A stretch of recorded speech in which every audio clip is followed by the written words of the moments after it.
आता आपण बघणार शब्दांची गाडी. आता यामध्ये या शब्दांच्या गाडीमध्ये आपण काय करणार आहे की बघणार आहे की ही गाडी कशी लावायची. तर यामध्ये ॲरो दिलेला आहे. तो ॲरो सगळ्यात पहिले घ्यायचा. ॲरो आहे पेरू. काय दिलाय? पेरू. बघा दिसतंय ॲरो? पेरू. आता यामध्ये पेरूचे चित्र कुठे दिसते का तुम्हाला? बघा बरं.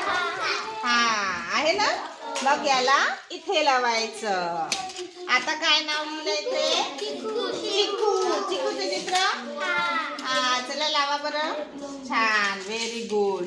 Very good. इथे काय लिहिलंय? एकेकाने. आंबा. आता इथे काय लिहिलंय? केळी. काय लिहिलंय? केळी. एक केळी. केळीच्या नंतर काय लिहिलंय? सीताफळ. काय लिहिलंय? सीताफळ. आणि सीताफळाच्या नंतर काय लिहिलंय? पपई. काय लिहिलंय? पपई. ही काय झाली आपली फळांची गाडी. काय झाली? फळांची गाडी.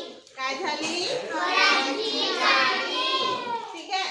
आता या गाडीला आपण उचलून घेऊ आणि यानंतर आता आपण बघू गणिताची गाडी. कशाची गाडी बघायची आपण? गाडी. यामध्ये पण तसंच बघायचं आपल्याला की आपण ॲरो बघणार. ॲरो मध्ये सगळ्यात पहिले काय दिलंय? टू. काय दिलंय?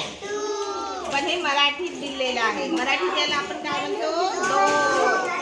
आता इथं दोन लिहिलेलं कोणतं आहे? फक्त मी ज्याला सांगेन त्याने सांगायचं. दोन कुठं लिहिले दाखवा बरं. दोन दाखव ग तू.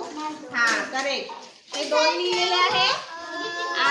तर मग इथे लावायचं. आता हे काय आहे? चार. कुठे लिहिले? तुझी चार झाली ना, तिला लावू द्यायचं. चार. आता हे किती आहे? हा तू दाखव. सहा कुठे लिहिलंय? हा व्हेरी गुड. सहा नंतर हे किती आहे? पाच. कुठे आहे ग दाखव ग.